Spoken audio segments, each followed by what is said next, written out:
Hey, you guys. People are coming in.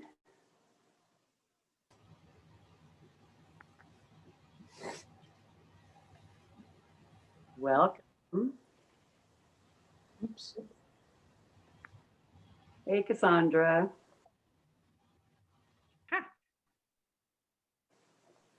We'll see who all's going to come.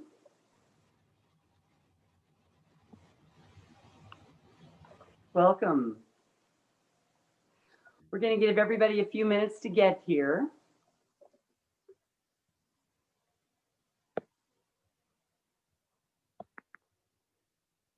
Hey, Cassandra. Hi, Barb. Bill. And Lauren D. Hello. Hello, welcome. Thank you. We're going to wait for, a few minutes to give people a chance to get here and to figure this out. Cassandra, you know about Zoom. You've been on Zoom before, right? Yeah, but I wouldn't say I'm an expert. Oh, honey. Yeah. Well, I had a hard time getting back on when we disconnected on Saturday because I didn't know what to do. I finally did, but anyway, so I'm not feeling like an expert by any stretch. Oh, I'm not gonna ask you any hard questions. Come somebody, Lisa. Hi, actually, it's Peggy. It's Peggy. Yeah, With you're Lisa's on Lisa's Zoom, Peggy. But that's okay. Oh, Hi. So we're gonna wait for probably at least 3 or 4 or 5 more minutes. So if you have something you want to do, go get a cup of tea or a glass of water or something. I won't be starting right away. This is fun. Of course, this is the first time I've ever done this, and I'm completely on my own. Is this the first Zoom call? Grace. Is it the first Zoom call you've done? This is the very first Zoom I've ever hosted. Ah. I've been in Zoom, Okay. And Yeah, I've taken some classes. I know all the things that can go wrong. I've seen them. Yeah. So tonight, think of it kind of as a dry run. We're going to get things worked out, get the bugs worked out. And next week, I will open it up to many more people. You guys are all special. Here comes somebody else. I did invite a couple of people. That's okay. Okay, good, because I invited Becca. Oh, good. Hi, Becca. Welcome. Great. So as far as I know, right now, the audio of the recording of the actual meditation that we did Saturday is now up on YouTube. We had no idea how long it would take to upload these giant files. So I'm not sure that the video of the workshop is up yet. Has anybody tried to see the video of the workshop? Okay. So don't worry about it.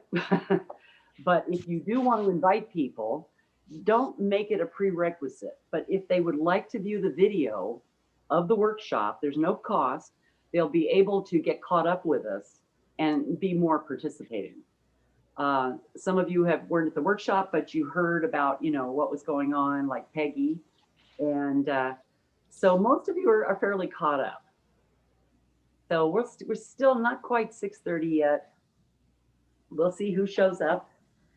And I don't know about you guys, but I was out there madly picking things and pulling things this afternoon. Oh, yes.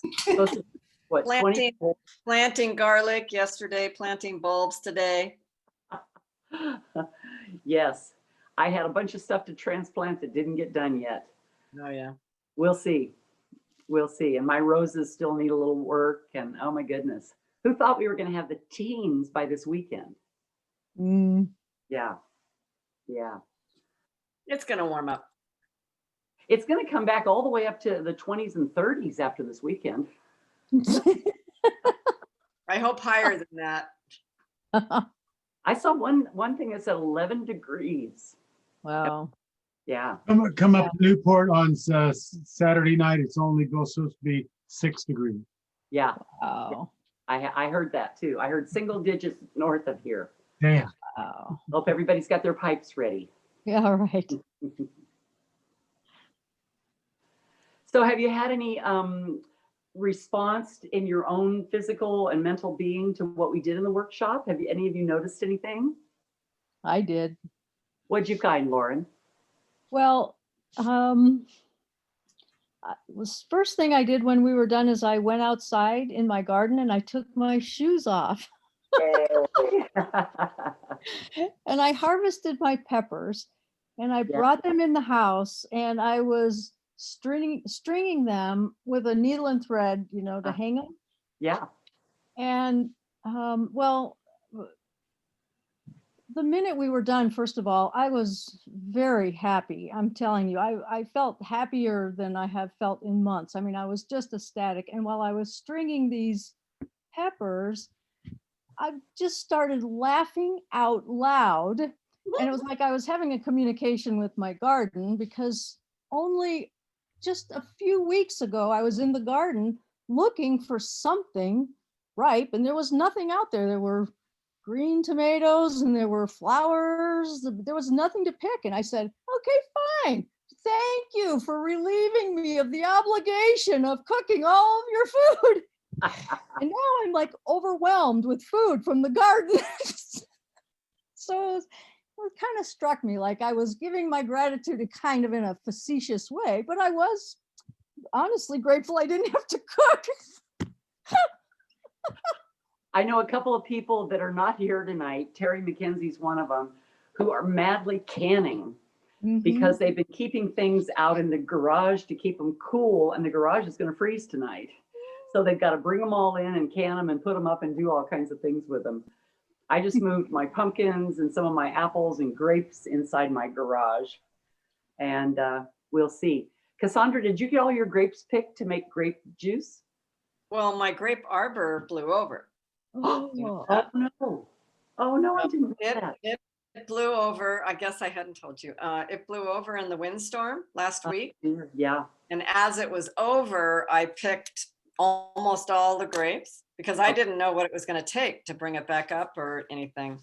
So I've done 2 batches of juice. Super. nice. Yeah. I'm looking So forward there's to it. still some more grapes out there, but I think grapes can take the frost. They can take a frost, but I don't know about a hard freeze. 24 Oh, degrees tonight's going to freeze them solid, but we'll see, because I left some of mine out. Yeah, I got a lot from, I had 4 baskets. So, You got a lot. so yeah. Okay, well, this may be us tonight, and I will tell you, you got your email. You know that we're going to have these for 6 weeks, including tonight, and we'll see where it goes from there and how many people are interested in continuing. When we did the meditation group here at my house for 2 years, some nights we'd have 1 or 2 people, and some nights we'd have a full house. I'm committed to being here Wednesday night, whether any of you show up or not. I will be here. And we will see how long it takes. I said, you know, blank out 6:30 to 8, but we might end up earlier, and we'll see how it goes. And so for right now, you can all ask questions. Wave at me if you're going to ask a question rather than just interrupting, and then I can catch you. And then, yeah, we're gonna just talk about some of the concepts and where we're going with this. And then when we do the daily energy routine, we'll keep it open and you can ask questions still. And then when we actually move into the EFT and the meditation, I will mute all of your audios, if I can remember how to do that. I think I know how. And it might be good for us to be muted, you know, unless we're talking, because if we have background, if anything happens in the background, it's going to come into the call. That's just a suggestion from calls Right. I've been on. And it's up to you. If you have kids, dogs, neighbors who are going to bang on your door, if you know there's going to be noise around, then just touch your screen, and up on top there will be a picture of a microphone. And Rebecca just muted her microphone. Cassandra just muted hers. Laura did. Everybody's muting your microphones. See you guys. So if you want to ask a question, you'll have to unmute it. And that's fine. That's absolutely fine. I'm going to keep your smiling faces on there because, like I said, I've never done this before. Phil and Cassandra know that I've never talked to a microphone or a thing like this before without people actually in the room. So yay team. Here we go. Hooray. So the three concepts that have come together for me. How's my sound quality, by the way? Can you all hear me pretty well? Good. Okay. So the three concepts that have come together for me in the last 6 months that I'm very interested in exploring seminar style with you all, meaning have your thoughts, have your questions, have your reading, have your prep done so that when you come, we can discuss some of this. And if you don't have the time and you don't have the interest, that's okay. You can still show up. But the three things that I'm really interested in is this idea of coherence, whether it's mental coherence, physical coherence, heart coherence, energy field coherence. When we have strong coherence and then we have an intention, the coherence is what strengthens and propels the intention. When you bring everything together into a coherent one, and then you give that an intention, you have a much stronger force behind it. Remember the illustration of the diffuse light all over the room, and you take one of those and you shine that through a ruby crystal. Now you have coherent light. Do you see? The structure of the crystal makes the light coherent, makes it so strong that you can cut steel, you can do surgery, you can do all kinds of things with it. And this is what we want to do with our energy bodies. This is what we want to do with our physical body, our mind, all of that. And then the third part, which Deneen was talking about in the meeting on Saturday, a book called The Power of Eight. Wonderful, wonderful woman, Lynn McTaggart, one of the really cool books around this whole idea of manifestation and healing and being healed. And if you don't want to read the book, her books are pretty thick. She's really a scientist. I will tell you that what she discovered, I'll tell you the one little story about the guy that he'd had so many illnesses, so many problems. He was practically on his last legs. And he went to a Pentecostal meeting. Somebody said, let these people all pray for you. So he went to a Pentecostal meeting and he got up there on the stage and they all prayed for him and he was healed. And he went home and of course his symptoms started coming back. And so he went off to another Pentecostal meeting and they all prayed for him and he was healed. And the problem was it kept coming back and he kept having to go to these meetings and he was going to larger and larger groups. He finally went down, I believe, to John of God in Brazil. And again, had a miraculous healing. But at some point, somebody said, why don't you take all this energy, all these prayers that you've had and share them with others? Give them to others. And he had a permanent healing. So what Lynn McTaggart and all the researchers and all the groups that worked with her before she wrote the book, what she realized was there's nothing wrong with praying for ourselves. There's nothing wrong with manifesting for ourselves. But it is so much more powerful when we put that energy out for others in a really consistent way. And of course, what are we seeing in our country right now? The difference between people who are selfish and people who are empathic, people who will not go out of their way to help keep others safe, and people who are really doing whatever they can do to help keep their neighbors, their relatives, everybody safe. So what we're talking about here is really developing not just empathy, but what to do with the empathy, how to really and truly help others. And what you'll find is when you start going into these situations, if you're able to send love, to send loving kindness, to send that golden burrito of good golden energy to someone, your own things will start clearing up. Your own goals will start coming to you. And instead of trying to manifest everything very, very tightly, you can relax and trust, and the things that you really need will come to you. So I've been practicing this now pretty seriously for about 3 weeks. You know, I just got this idea a month ago and really wanted to make it happen. And Allie was available and we're doing it. So I'm welcoming you along on my study, my practice, and hoping you'll get benefit from it and that we can talk about it as a group. I'm looking at running this group all the way through the winter. And we're going to regroup after 6 sessions, but we're also going to regroup at the end of winter. March, we're hoping, is the end of winter. So the first thing about this coherence that I have really discovered as I'm somewhat ADHD, squirrel kind of person, and I have a hard time finishing tasks at times. But when I do this energy routine in the morning, I have found, and I am finally doing it regularly, for those of you who know me, my not so daily energy routine has really become daily. And sometimes I'm even doing it twice a day.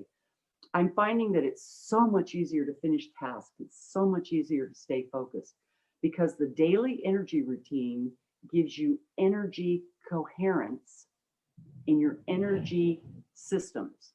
Okay. So you know that you have several different energy systems. We have chakras, we have the Chinese meridians, we have the field around our body, we have strange flows, which are some of the ones that we'll work with. We have many, many different energy systems. And when you do the daily energy routine, not only does it give each one of those balance, but it brings them into communication and coherence with each other. That's what makes it so powerful. Each individual exercise, especially if someone tested you and you really needed it, like the Wayne Cook or the crossover, whatever you need is going to have a huge benefit for you if you start doing it. But if you do the whole routine, and I hope you all got your handout. If you read all the way to the bottom of your email, there is the energy routine that I'm using right now. And I will tell you that this is about the 6th or 7th version. They're all pretty similar, but bless Donna's heart, every couple years she changes it. And I've been studying with her for almost 20 years now. So I've gone through 6 or 7 different versions of it. But this is the one we're going to be talking about. This is the one I'd like you to practice, make copies of it, stick it on your refrigerator, whatever. But it's also, it's all over the web. Donna's got videos, I've got videos. We're getting the New Moon Energetics channel on YouTube up. And there's several different versions of the energy routine there. You can follow them in time. But when we are doing these, one of the main things that we're doing, and you will see it, if you've experienced it, but we're doing a lot of crossovers. We're getting the right side of the body and the left side of the body to communicate. We're getting the right side of the aura and the left side of the aura to communicate. You have different things in all different parts of your field, your energy field. We're getting the meridians. Remember, you have 12 on one side and 12 on the other, and they can be out of balance. But when we do this work, this tapping, all of these, we bring those into coherence as well. So there's many, many things going on. And as we study through the winter, I'll explain each one of them. I'll go into it more in depth in them, okay? And so the next part of that is when we have that energetic coherence in our body and everything's moving smoothly and we give it a high pattern. And remember, intention is a pattern in the energy field. When we give it a very high pattern, it tends to coalesce around that intention and it will give much more power to your intention. Do you see? And by the way, going through my library today, guess who I found? Wayne Dyer, who has written a really wonderful book on intention. I'm sure some of you have it. Cassandra's nodding her head. This is a wonderful book. And do you know, I stayed away from it because I'm moving with my teacher, Tosha Silver, away from trying to manifest an intention to make things happen in my life and more turning that over and letting the divine lead my life. But that's what he's talking about. He's not talking about manifesting a red sports car. I thumbed through it. So if you haven't read this, I'm sure you can get it on Kindle or inexpensively on Amazon. And I think it's just wonderful, wonderful book. I'm looking forward to reading it now. So the other kind of coherence that we've talked about is heart rate variability. And heart rate variability is the heartbeat not going boom, boom, boom, boom, boom, boom, boom, boom, but a little faster, boom, boom, boom, boom, and then a little slower, boom, boom, boom, boom. And so each beat is actually at a different beats per second. Do you see? When they say your heart is beating at about 85 beats per second, That doesn't mean it's beating exactly the same each time. You understand that? Does anybody have a question about that? Heart rate variability is your heart's ability to respond to what's going on outside. Maybe it kind of slows down. You don't need it to go so fast. Maybe you need to speed it up because you're out chasing the chickens. I had to put the chickens way early tonight. And you're chasing the chickens around, your heart is up a little bit. So a flexible, resilient heart can do that. A heartbeat that never changes, no matter what, not good, okay? So we are inducing heart rate variability by the meditation, by our loving concern and connection with others. But how many other ways you can have heart rate variability in your life? You can use essential oils. Use them sparingly. Don't have them in your diffuser all winter long. That's way too much for your kidneys to have to process. But a little bit of, when I was teaching the workshop on Saturday, I had jasmine and rose. Jasmine for the end of my governing vessel and rose for the end of my conception vessel. And then I could get little wafts of it the whole time I was teaching. And I knew that would help bring me back to center over and over again. So many, many of the essential oils will help put you in heart rate variability. What is the rescue remedy will put you into heart rate variability. Hugging your kids or your dog or your cat will put you in heart rate variability. So that's something we want. We don't have to do it with our minds, but we can do it quicker than it takes to go get the oil or to hunt up the rescue remedy. All you have to do is go into gratitude, go into loving kindness, and you're in heart rate variability. You've done it. So those two things together, when we get our energy field and all of our systems, all the different systems, I've learned 9 to 10 systems of energy, actual patterns in our body. The meridians are a pattern. God forbid you should have to cut off your hand. The meridians will still be there. They are a pattern. Do you understand?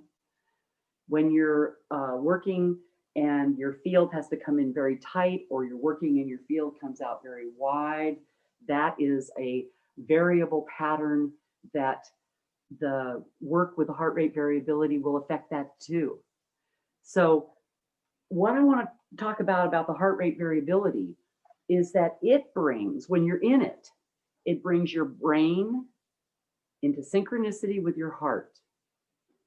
It brings your breathing rate into synchronicity. It brings virtually everything into your body into coherence with the heart. That's why when I first started teaching this, I called it heart coherence meditation. And of course, that's where we want to be. It doesn't matter how smart your head is, because it's really your heart that you want to lead. When the heart comes in, when the heart is strong, when you're in heart rate variability, your brain in tune with the heart is much smarter. It comes with genius ideas. It comes up with ideas that the mind alone, the brain alone would not come up with. I've told this story before, but there's some new people here.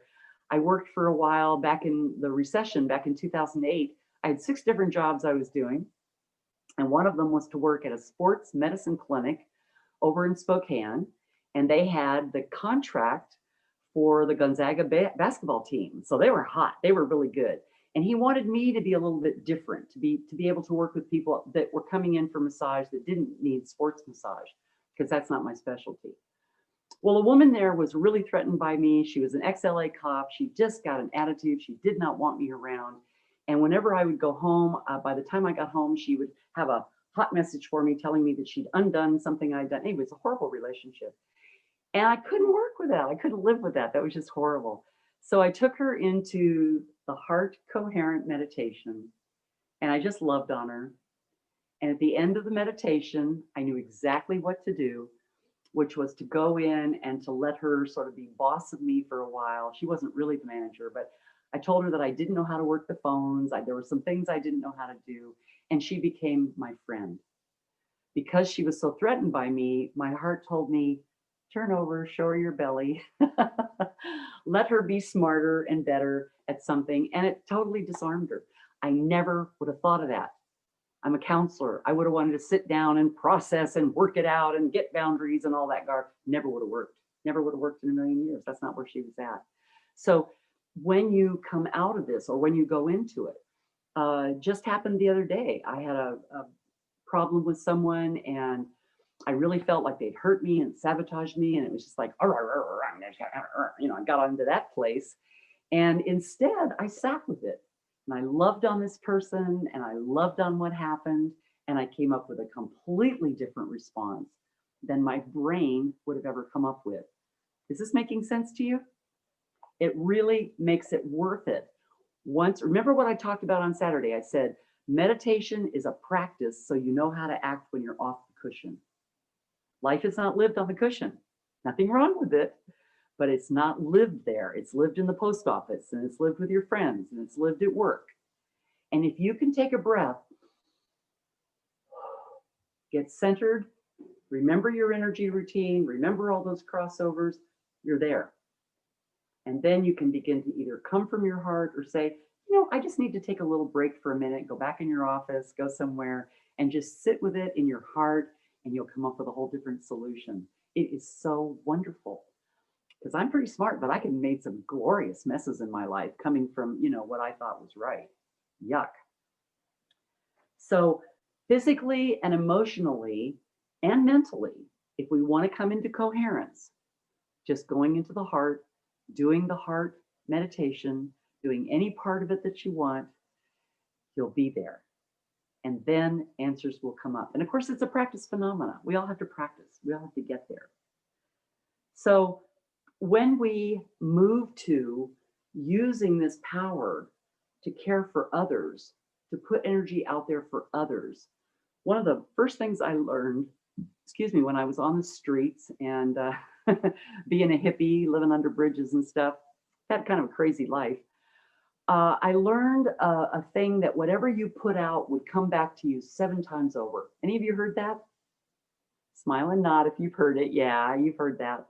And somewhere in scripture, it says that in the New Testament, I believe that what you put out will come back to you, pressed down and full flowing over. And so we're going to put this into action. Do you see that if you have needs and wants and desires and goals in your life? 2 years ago, when I started that group, I had always wanted to write a book.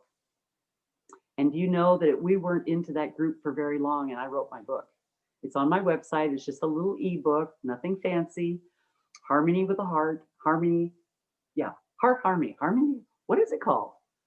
Harmony with a Heart, I think. I haven't looked at it for a while. But your goals, your dreams will start coming true. Your health will improve. I almost guarantee it. But not because you're making that your focus. You make it a goal, you make it an intention. And then as you do this work, you will see it's coming back to you. It's coming back to you, and things that you need and want will come to you. This is what we experienced in this group. We had miracles. It was absolutely amazing. So any questions about that at this point? The 3 things are coherence, intention, and then caring for self and others, and people who are real natural caretakers, and particularly women. We end up getting burned out, giving and giving and giving, and putting out energy for others. Adrenal exhaustion is an absolute epidemic among women. So many women are at the end of their ropes because they've given and given and given and not taken time to give to themselves. My teacher, Tosha Silver, says we have to start loving ourselves. Fill up your cup first. Put on your oxygen mask first before you attempt to help the person next to you. You've all heard this. And it doesn't matter if you're a guy or a gal, if you're that kind of giver, turning it back to yourself is kind of a new thing. And Peggy and I were talking, she was talking about maybe teaching this heart coherence meditation at the local Unity Church here. And I said, Peggy, there's one thing I would change. I would start with ourselves, loving ourselves first before we sent out that loving golden energy to others. Do you see? That we're going to go over that. And when we get ready to do the meditation, there's 1 or 2 things, of course, that always get left off. So I left off 1 thing out of the meditation. I left 1 thing off out of the daily energy routine. So There we are. So I think at this point, we'll move right into the daily energy routine. Now, if you want to stay seated, you can, because almost every part of the daily energy routine can be done seated. If you want to stand, you can stand up. You might need to make a little space there. And what I'm going to do is figure out, can I make myself? Yes. Whoops. Nope. Let me see. I'm pushing buttons trying to find me here. There we go. Okay. So I'm going to be in the top here. Let's see. Boink. Hi, found the right button. Yay, congratulate me.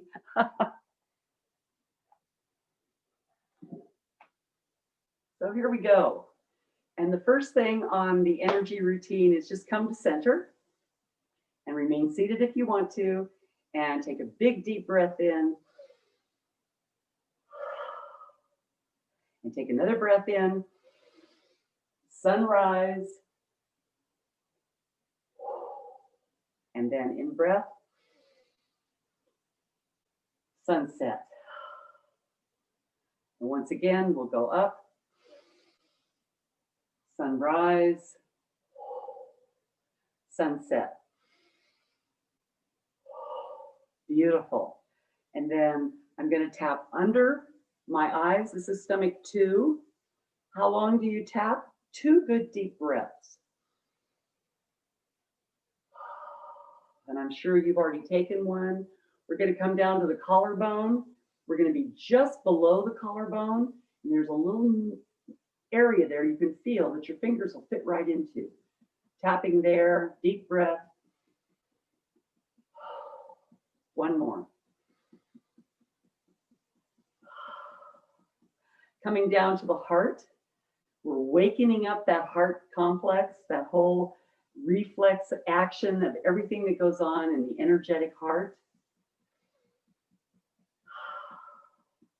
And now we're going to come to underneath the breast and to the side, just below the armpit, and tap there. Beautiful, beautiful. And now I think I may have forgotten this one on Saturday, but we're going to cross and tap 2, 3. See how you can do this sitting down. 5, 6. We're going to do it 10 times. 7, 8, 9, and 10. And I'm following my directions. So we're all on the same page. So coming and grasping your shoulder, pull firmly down, ladies, between your breasts to your opposite hip. Grab and pull, grab and pull. Strong pull. This is a strong action. This is about 3, I think. And down, and 4. This is connecting to the nadies, and I'm going to do a great presentation on the nadies one of these weeks because I just love them. And as long as we've done that, let's go to the belt flow. Now, we've learned the belt flow lots of different ways. This is the way I'm doing it now. Just back and forth. The belt flow is a meridian that goes both directions. And then you can finish that off. And ladies, we have a belly down here. Don't miss that belly. The waist is up here, but we have a belly, and the meridian actually follows the belly. And you can ground that if you like, down to the ground. Super. And belt flow. So separating heaven and earth, this is one of my favorite ones. This really helps to let go of things in your field. And so again, come to center, take a deep breath, feel your feet. And this time you're going to take a deep breath and you're going to push up and push down. Hold it for just a second and back down again. Up, other side. Up and down. Oh, I love this stretch. And it's a reflex stretch. It reflexes to every part of the body. Once again, on the other side. So we do both sides. And then you're going to drop over, go down to the ground. And you can't see me, but what I'm doing are figure 8s all the way up my body. Beautiful figure 8s. Yes.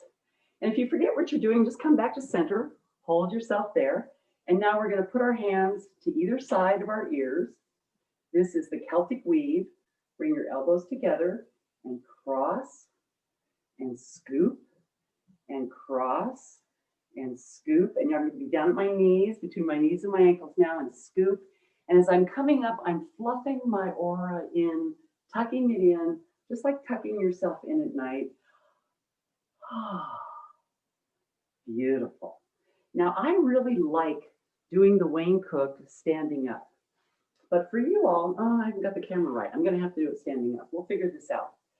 So when I do it standing up, I take my right foot, cross it over my left foot. Put my hands out in front, take my right hand and cross it over to my left. Bring that in. Feel your feet, feel your body. Pull your arms in and feel that amazing connection inside your body, the center of the torus. Big deep breath. Let your hands go. Bring your foot over. Now take your left foot, cross it over your right. Put your hands up. Again, left hand over your right, left foot over your right. Bring it in and breathe again. This is what stopped my stuttering. This is what stopped me from running into things all the time. This is what brought me out of a profound dyslexia. I'm not dyslexic anymore. Stuttering, by the way, is a sign of serious dyslexia. And Wayne Cook, the chiropractor in Australia, we honor him because he's the one who figured that out. So now bring your fingertips and your thumbs together, put them there between your eyebrows, 3 good deep breaths.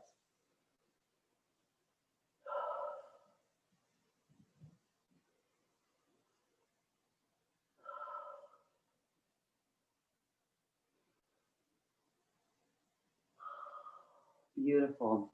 And one way to remember is we end here, and an exercise that I forget a lot, but it's really, really good. One of the energy exercises, it's called the crown pull. And it really helps open up your skull. So pull across your forehead quite firmly and shake your hands off. Now come to the top of your head, and right there at your hairline, you're going to push in and just pull apart about an inch. Really pull and shake your hands off. Top of your head, press in and pull. Again, just about an inch on either side.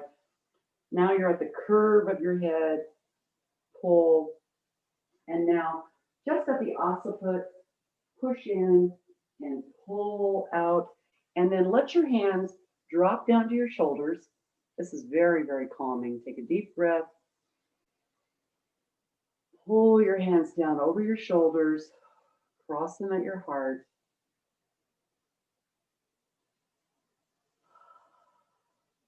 That will absolutely stop the fight or flight reaction. Beautifully, beautifully calming. Yes, so crown pull. So to finish it up and to clear everything up, you're going to zip it up, bring it up the front of your body. Donna sometimes does it with 2 hands. You're going from pubic bone up to your chin. She goes out sometimes. I do it like this. I'm serious about that zip up. And then finger at your third eye right there. Finger in your belly button. Get those well engaged and tug up for 1 good deep breath.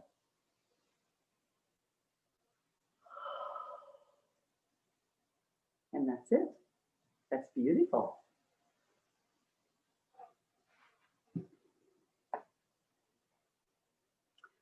So the other thing I would like to do, I have to have my glasses on or I can't see the screen. I can see distance, but not up close. So I want to talk, how does that feel? You like that? That's pretty good stuff, huh?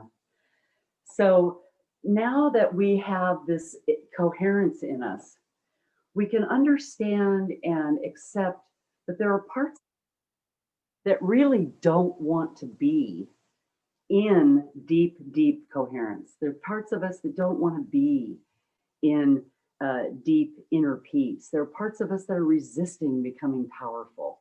And they're not conscious parts. Maybe they are for you, but they weren't for me. And it wasn't until I started doing a little bit of tapping before I meditated that my meditation got deeper and deeper and deeper. And so the tapping, the EFT tapping, I'll explain it a little bit more some other night, but you tap right here and you're tapping with your dominant hand. I'm right-handed, so I'm going to tap with my right hand onto my left. And I'm going to say, and just say it out loud to yourselves. You're not on, you're all muted, so don't worry about it. Even though a part of me is resistant to this, I love and accept that part because it's been taking care of me. Even though a part of me is resistant to going so deep and having such a profound experience, that's okay. That part knows what it's doing. It'll come along for the ride. Even though there's a part of me that just kind of doesn't want to go there, I have some resistance to becoming a meditator and doing it regularly. I love and accept myself anyway, and I choose to explore this thoroughly. So come up to your eyebrows, right on the inside of your eyebrows there. There's this resistance in me. Side of the eyes would be right under my glasses. I have a little resistance in me. And now that same place that we tap on the 4 taps, 4 thumbs, this feeling in me that really doesn't want to go there.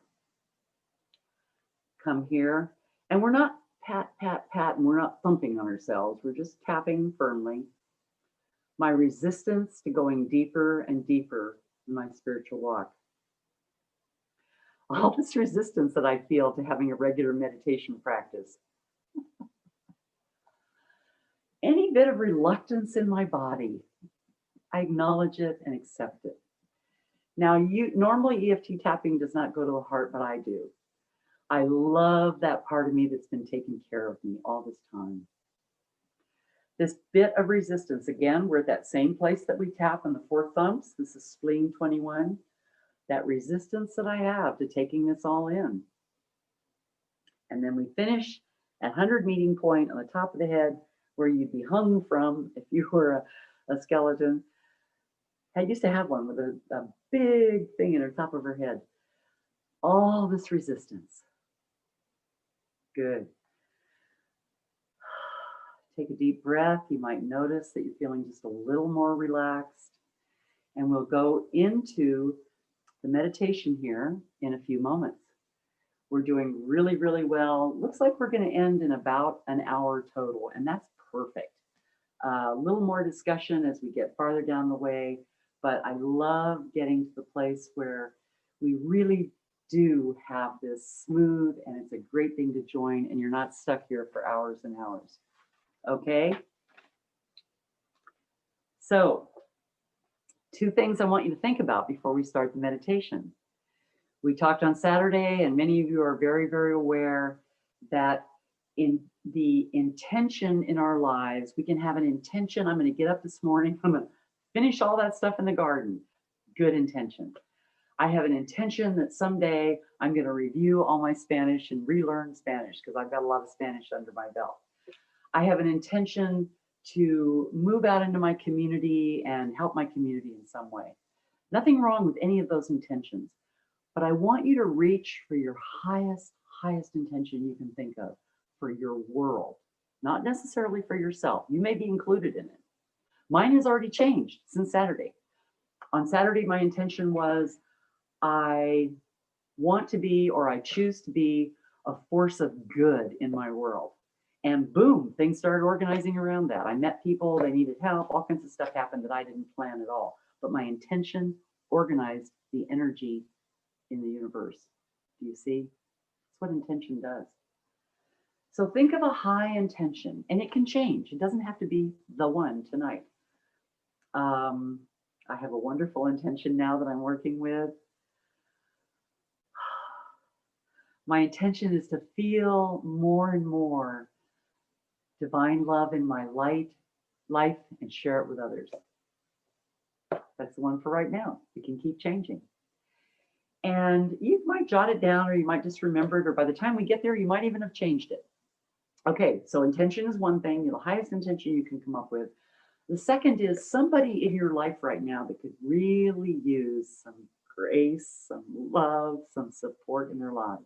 Just one person. I know the whole world needs it right now, but pick one.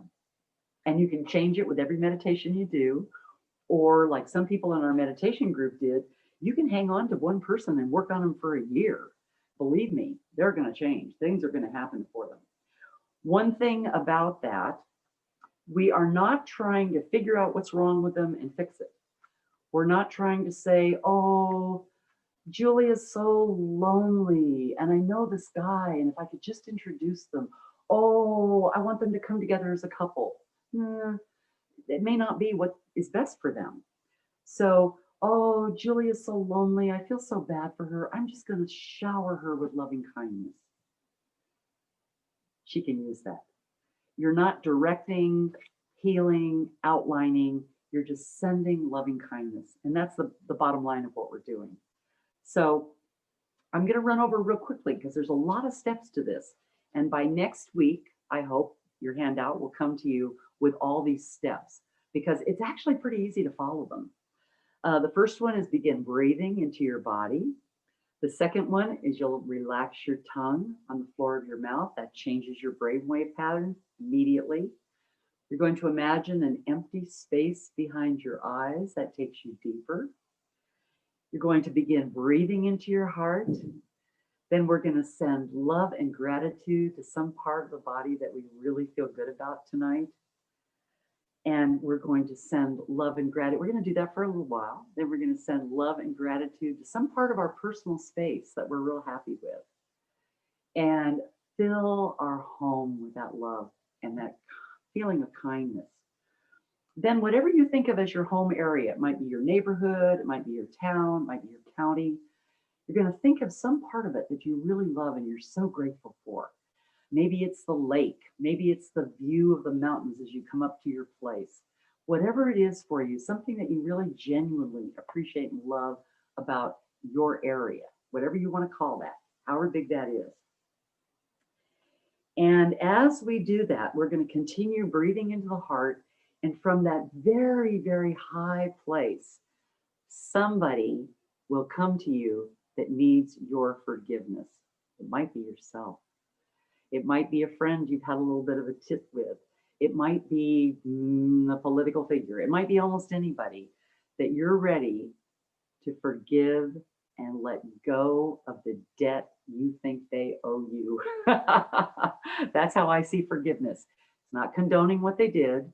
It's not turning around and being their best friend. It's not losing boundaries with them. You may decide that you still don't want to see this person, but you're in loving forgiveness for them. You have canceled the debt and you can go on. I will say that this has freed my heart more than almost anything I've ever done. About every third time I do it, I have to forgive myself because I'm such a Goomba and I get into all kinds of trouble. So after you've gone into the forgiveness and you've let them go and you see them just like you saw yourself in love and light, then you begin to bring in this person that you're concerned about, that you want to give love to. And just imagine that they're sitting there across from you, just like I am. And you're not really going to talk to them. You're not going to say anything to them, but you're going to shower that love. And remember, the heart's a muscle. And learning to do this over and over again, the more you do it, the easier it will be. You can do it to your chickens. You can do it to your dog. You can do it to the guys who came and trimmed up my trees this week. Lots and lots of ways you can just stop and send loving kindness. You'll get good at it. So thinking of that person, imagining them in front of you and imagining just this beautiful golden light of loving kindness all around them, or whatever image, sound, feeling works for you. You don't have to do it my way. This is much better to do it your way. So then we're going to come back. We're going to remember our intention. What is your intention? And because you're all muted, you can speak it out loud. Things spoken out loud are pretty powerful. Saying it out loud and sitting there, and this is where the shift happened for me. I felt for most of my life I had to do all of this on my own. It had to be my power, my energy, my coherence. And I realized through Tosha's teaching, no, not so much. Let's bring in divine consciousness. However you think of the highest aspect of divinity, whatever that looks like, sounds like, feels like for you, bringing that in, asking for a blessing and a witnessing of your intention. You're standing there holding your intention and you're asking for a blessing on it. Do you see? From the highest aspect of divinity. And then, because I just love working with angels, the second level is to invite all the angels and archangels you can think of to come and witness your intention and bless it. And imagine that. Imagine the angels blessing you, sending that golden rain of blessing down on you. Then we're going to ask, many of you have studied with me, or several of you have studied with me around plant spirits and animal spirits. And we're going to ask those entities that you can think of, a tree that you loved as a child, or maybe flower essences you're taking, or plants that grew in your garden this summer. Ask those consciousnesses because you're linked to them. Do you see? Ask them to witness and bless you. If you've worked with animal spirits, or you have animals in your home, or you have a love for eagle or dolphins or the great whales, ask their consciousness to witness your intention and bless it. And then finally, the last one is, I grew up Catholic and they told us we all had guardian angels. In fact, we were supposed to scoot over on our desk and make room for our guardian angel to sit next to us. That was in, I think, 4th grade. Never lost that feeling. We have guardians, we have guides, and some of us have sainted ancestors that we know are overlooking us, staying with us. If they're really special people and they're still concerned in your life, invite them to witness and bless what you're doing. Okay? And now we call up in our meditation our image of that warrior of light, that spiritual warrior that's within us. It's a part of us. Again, it maybe hasn't been exercised very much.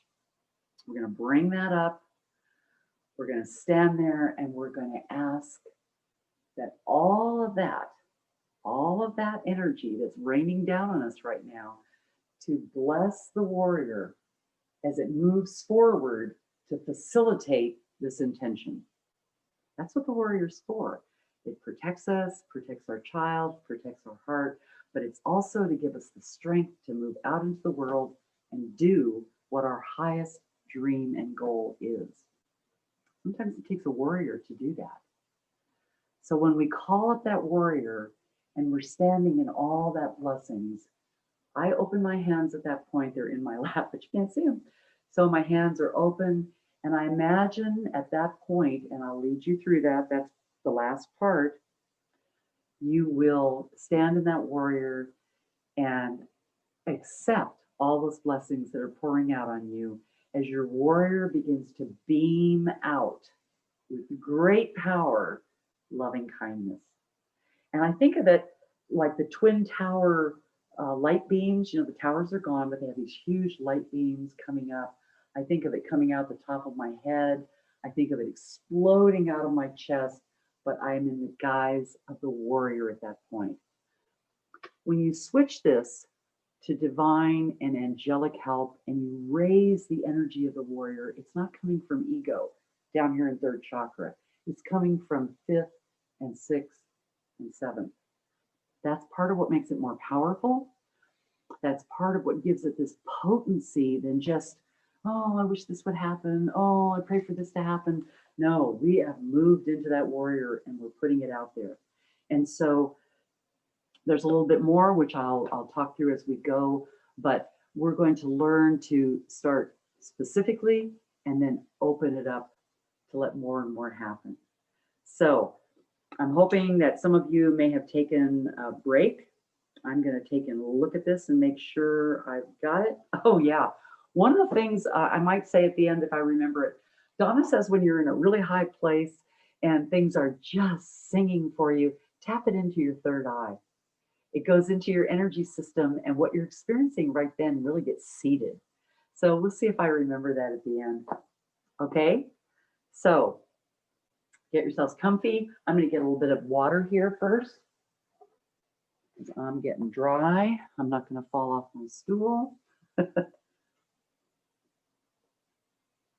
I'm not using my rolling chair because it's so noisy. Very good. Deep breath. After a while, a deep breath will just be like calling a dog. It'll come instantly. Your body will come into coherence. So take a deep breath again. Begin breathing into your heart. Allow your breath to get quieter and quieter. And if you have a special breath that you like, use that. Or you can breathe in to the count of 4, hold it for 4, breathe out for 4, and be in the emptiness for 4. So let's do that a couple of times. Breathing in, 1, 2, 3, 4. Hold it, 2, 3, 4, and exhale, 2, 3, 4, and be empty. 3, 4. Inhale. Hold. Exhale. And empty. Continue breathing at that nice, slow, gentle rate, and let your tongue drop to the floor of your mouth. Let your tongue be loose and limp on the floor of your mouth. Let it rest there as you continue your nice, gentle breathing. So relaxing to let your tongue rest on the floor of your mouth. And with the next breath, imagine there's a big empty space behind your eyes. You're slowly breathing, and your tongue is relaxed on the floor of your mouth. And there's a big empty space behind your eyes. And as you continue your breathing, and it's getting deeper and more relaxed all the time, breathing into your heart, specifically activating that energetic heart. Imagine that you're breathing out from your chest, directly out from your heart, and breathing in, down into your chest and into your heart, and exhaling out of your heart. And your tongue is relaxed on the floor of your mouth, and there's a big empty space behind your eyes. Beautiful heart, beautiful body. Some part of your body has served you so well. Maybe today, maybe this week, maybe all your life. Maybe it's your feet. Maybe you really love your hair. You just got great hair. So breathing into your heart, think about that part of your body. Just be grateful that it's there for you. It's made your life easier or better. loving on that part of your body. Oh, thank you so much. Now let that love for that part and that gratitude slowly move through your whole body. So it's a diffuse feeling of love and acceptance and gratefulness. Even though there might be some problems, you're still loving and accepting your body right now, sending it that loving energy all the way down to your toes, all the way up to the back of your head. Your tongue is relaxed. There's a big empty space behind your eyes. And thinking about your house right now, maybe including your yard or your garage, your property, some part of it is just so wonderful for you. And you love it. You're so encouraged by it. And give that gratitude and love to that part of your house. Maybe it's a very, very private room. Maybe it's a more public room.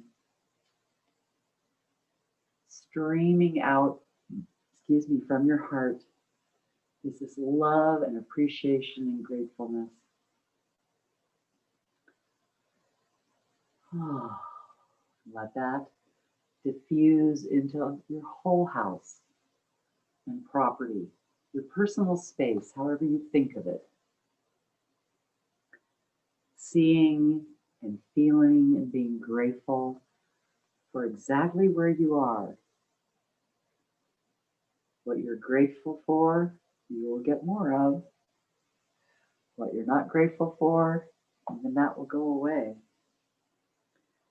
So let that gratitude now move out from your house and your property into your neighborhood or your town or your county.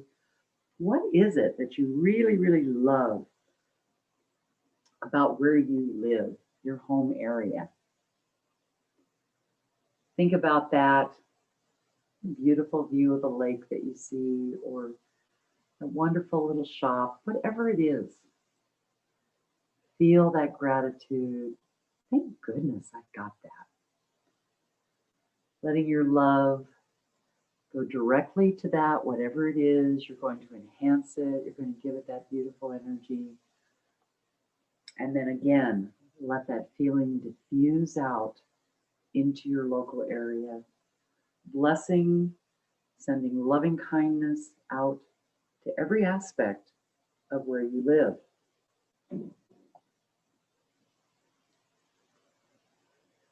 So now remember that one person who needs some help right now. Draw them to mind. Maybe you'll see a picture of them. Maybe you'll just remember something you've done together. Some of us are visual and some are not. Having that person in front of you, imagine all of that golden rain of blessing and love that's been coming down on you, coming down on them, surrounding them in a big cocoon of loving light and loving kindness in their life. Whatever they're going through, your love and support is there unconditionally for them. You don't have to do anything or get it right, just love on them. Bless you. May you come out of your suffering. May you come out of this state into blessing through love. That was the blessing of the Buddha. And now as you see them surrounded with light, they're going to stay there with light. Later we may share these people and include them in all of our blessings and love. But I want you to bring to mind your intention. It's good if you can say it in one sentence. If you can't, that's okay. If it's just a thought in your mind or a goal, it doesn't matter. Don't put restrictions on yourself. Think of your intention, state it out loud, and send it up Up in the sense of, I don't mean up to heaven, I mean up in a higher and higher and higher vibratory frequency until you're right into the face of the divine, all around you saying, hear me, this is what I want for my life, for my community, for my people. Witness this. This is my goal, and bless me in this goal. All that golden energy, silver energy, however you think of it, white light pouring down on you, and call on all the angels and archangels you can imagine. See me, hear me. This is my intention. Please bless and witness where I'm standing right now. Angels all around you.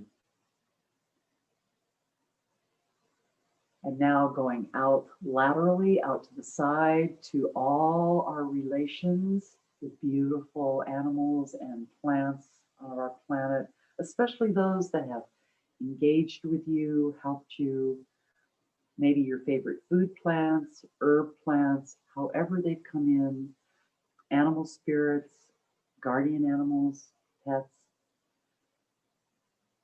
Get your intention together, ask them to witness and bless it. Calling once again for your own sainted ancestors, beloved people, and your guardian angel or guide, however you think of that, the spirit that's there specifically to help you through this mess. Ask them to witness your intention and to bless it.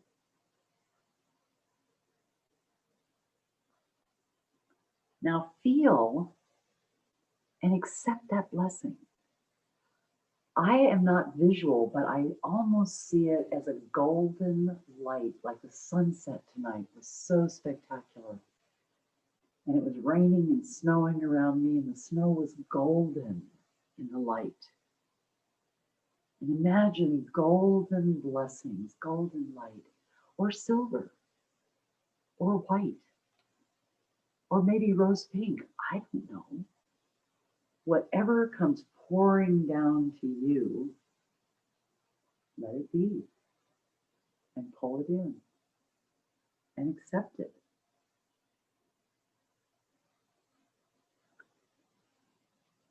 Again, pull your intention up.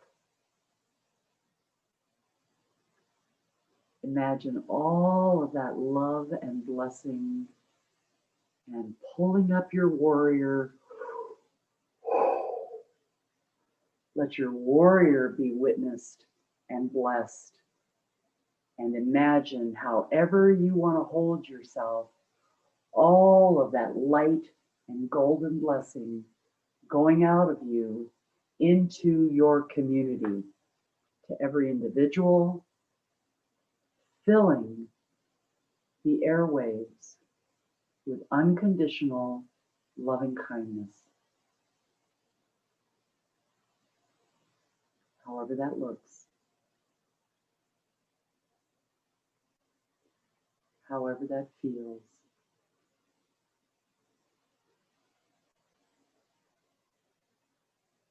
With each breath, you bring in the blessings, the loving kindness that's being poured out on you.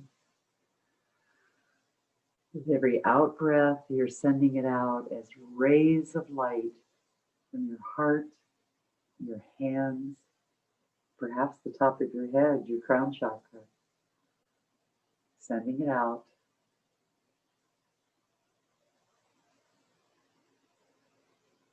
Breathing in the blessings. Breathing out loving kindness. If people or places come to you while you're doing this, just focus on them for a second or two. Many times, need will come to you, and you focus all of that love and energy there.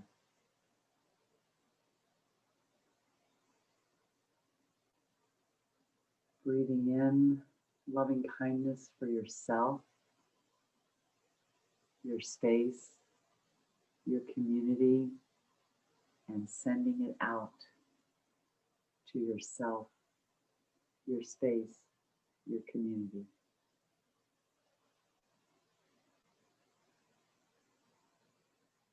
One more deep breath.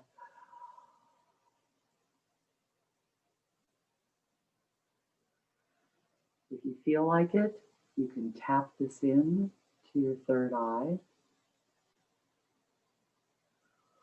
Or you can sit with this for as long as you like. We're done now. Feel your feet. Feel your hands. If you'd like to stay in this,